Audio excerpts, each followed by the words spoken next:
लेकिन अब बात करते हैं मिड डे जैकपॉट शेयर की।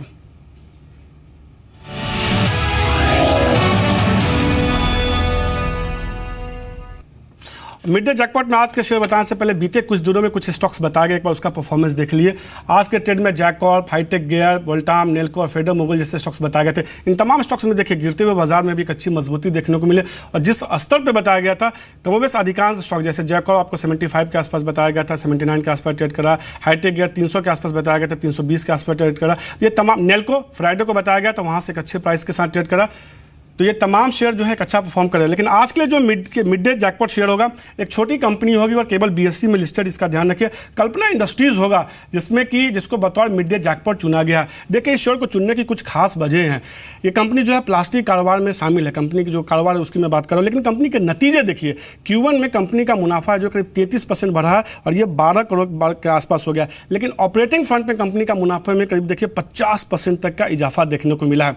पूरे साल की जो कंपनी की इनकम है करीब 1876 करोड़ के आसपास का, लेकिन मार्केट कैप देखिए इस कंपनी का कितना कम है, केवल 380 करोड़ के आसपास का मार्केट कैप है।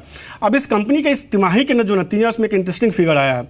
FY16 में पूरे साल कंपनी ने केवल 14 करोड़ का मुनाफा कमाया और इस साल FY पहली तिमाही में कंपनी ने सिर्फ एक तिमाही में 12 करोड़ का मुनाफा कमाया। यानी कि पूरे साल में जितना मुनाफा कमाया था उतना मुनाफा कंपनी ने केवल एक तिमाही में, इस तिमाही में कमाया है। कंपनी के प्रमोटर की बात करें, प्रमोटर की हिस्सेदारी काफ़ी ज़्यादा मजबूत है, 73% से ज़्यादा की हिस्सेदारी जो है प्रमोटर के आसपास है। और डिविडेंड यील्ड देखिए काफ़ी हेल्दी है, करीब 4% के आसपास का डिविडेंड यील्ड है। अब इस कंपनी के शेयर में पिछले कुछ दिनों में एक इंटरेस्टिंग ट्रेंड हुआ है। पिछले कुछ दिनों का ट्रेंड देखें, इस शेयर में 90% से ज़्यादा की डिलीवरी बेस्ड बाइंग देखने को मिली है। यानी कुछ बड़े इन्वेस्टर इस शेयर पर लगातार ट्रेड कर रहे हैं। 1 लाख 1.5 लाख के आसपास का शेयर का वॉल्यूम होता है। और शुक्रवार के सत्र में देखिए इस शेयर में 99% से ज़्यादा की डिलीवरी बेस्ड बाइंग देखने को मिली है। ऐसे में गुंजाइश है कि शेयर जो है अपने ऑल टाइम हाई को या पिछले दिनों के हाई को जो है वापस से छू सकता है। जो इसका टारगेट निकल के आ रहा है वो 44 रुपये के आसपास का आ रहा है टारगेट, जबकि स्टॉप लॉस जो होगा, अब चूंकि शेयर ऊपर आ चुका है, 45 का टारगेट होगा, 37 रुपये 50 पैसे का इसका स्टॉप लॉस है। अब आपने खरीद भाव से आप 2% नीचे का स्टॉप लॉस लगा सकते हैं। टारगेट 45 रुपये का अभी भी इंटैक्ट है। आज के जानकार लवलेश शर्मा हमारे साथ जुड़ चुके हैं। लवलेश, सबसे पहले तो मिड डे जैकपॉट शेयर पर ही राय चाहेंगे, आपको कैसा लग रहा है आपको चार्ट पे शेयर?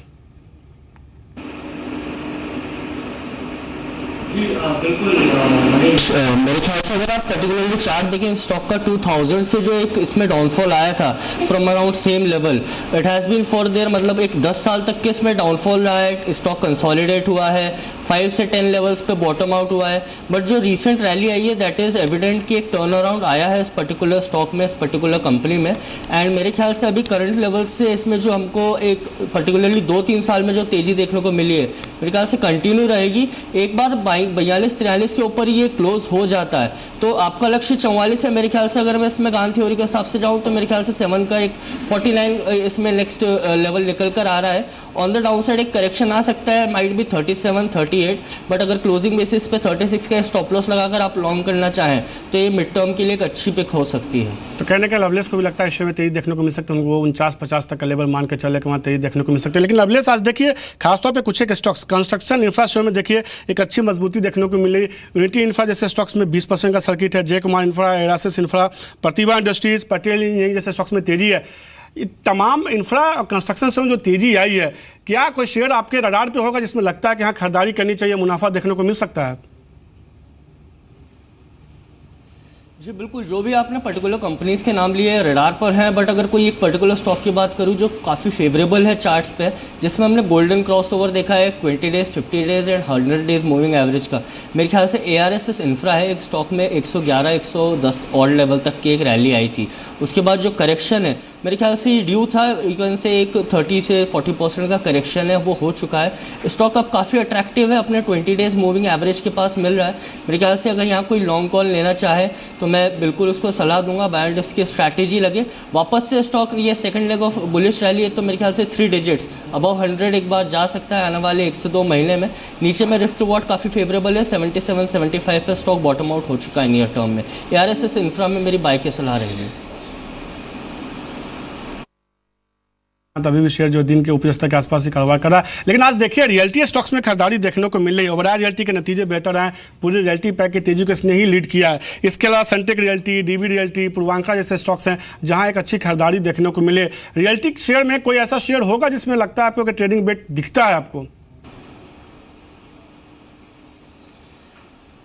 मनीष, मेरे ख्याल से रियल्टी स्टॉक्स में अभी करंटली अवॉइड करूंगा। लास्ट टाइम इनमें जब एक इंटरेस्ट रेट का एक फैक्टर इन हुआ था, मेरे ख्याल से काफ़ी कुछ बेनिफिट था। एचडीआईएल और जो आईबी रियल एस्टेट जो बड़ी कंपनीज़ हैं उन्होंने अच्छा खासा रिटर्न दिया। इन्होंने भी शॉर्ट टर्म में एक अच्छा खासा रिटर्न दे चुके हैं। बट अगर करंट लेवल्स पे आप बात करें तो एक प्रॉफिट बुकिंग में रूल आउट नहीं कर सकता। काफ़ी एक एक्सपोनेंशियल रन देख चुके हैं। मेरे ख्याल से अभी रियल्टी स्पेस में अगर हम मतलब एक तरह से अवॉइड करें और अगर कोई बना हुआ है तो प्रॉफिट बुक करने की सलाह दूंगा। दूसरे अच्छे काउंटर्स हैं मेरे ख्याल से ऑटो एंसिलरी, ऑटो स्पेस जो अभी अच्छा परफॉर्म कर रहा है। पीएसयू बैंक्स आने वाले समय में अच्छा परफॉर्म कर सकते हैं। तो रियल्टी में अवॉइड करूंगा। दूसरे ज़्यादा अच्छे स्पेस है जहां पर हम निवेश की सलाह देंगे। तो रियल्टी शेयर लवलेस कहते हैं कि तेजी में आप मुनाफा वसूली करके ही चलिए। उनको लगता है दबाव देखने को मिल सकता है। रियल्टी सेक्टर की बात हुई, कंस्ट्रक्शन इंफ्रास्ट्रक्चर की भी बात हुई, कुछ एक ऐसे स्टॉक्स की बात की जहां तेजी देखने को मिले।